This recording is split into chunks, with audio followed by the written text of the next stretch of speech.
clue on this particular one is that the writing isn't quite right. It says, like, for your reference, here's a summary of your order, and below, right next to it, just says, you just canceled your order. Well, that's not really a summary of the order. It's just telling me again that the order has been canceled. And there might be a spelling mistake or two on this page as well. And those are also clues that this is phishing. So there you have it. There's a couple examples of identifying phishing emails with your email reader. In general, it's not a good idea to click links that are in email messages when they come from people you don't directly know, or on emails that are unsolicited, emails that you're not expecting to come in. For example, if you get an email that appears to come from your bank, and that email says that there's a problem with your account and you need to log into the website to correct the problem, and there's a link that will take you directly to the website, don't click on that link. Open a browser manually and go to that website directly. Log in and see what's happening. You should always be able to just go to the website directly. Most phishing attacks are sent to a wide audience. Hundreds of thousands or millions of email messages get sent, and they're all the same. There's a special form of a phishing attack, however, that is more directed at specific individuals or companies. These are called spear phishing attacks.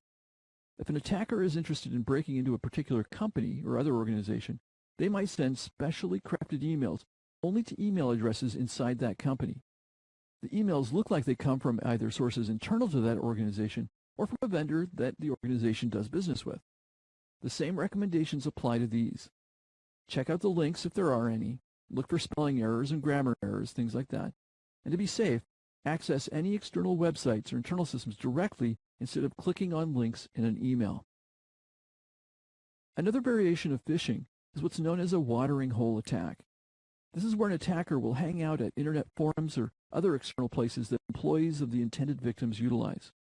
While there, they'll attempt to trick employees of the company into unsafe actions which can result in the installation of malware on their computers. So be cautious of anyone asking you to reveal sensitive information or to click on links in forum messages.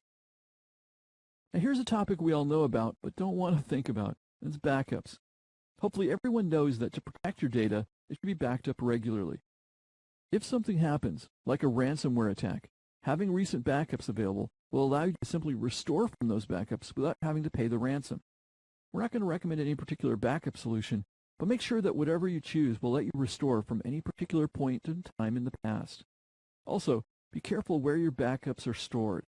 Some ransomware attacks will also encrypt a backup drive if it's physically attached to the computer 100% of the time.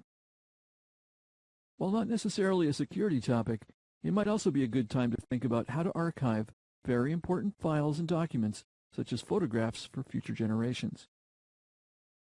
Many cyber attacks leverage unpatched vulnerabilities in common operating systems and applications. Because of this, it's important to stay up to date with software updates. This includes not only the operating system, but also all the applications that you've installed on your computer. They may have updates as well. The recommendation here is to set your computer to install critical updates on a regular basis and to check applications for updates as well.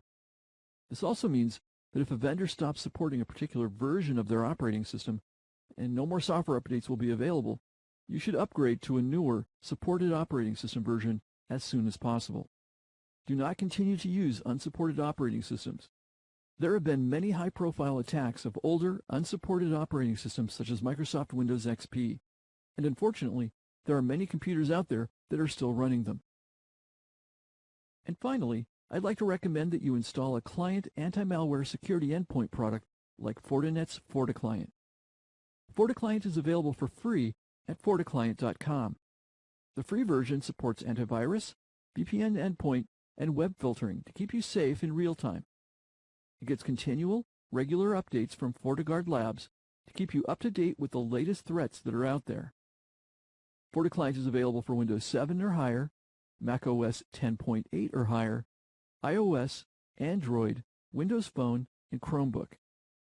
The free version provides valuable security protection, but when FortiClient is used as part of a larger Fortinet Security Fabric environment, it becomes even more powerful.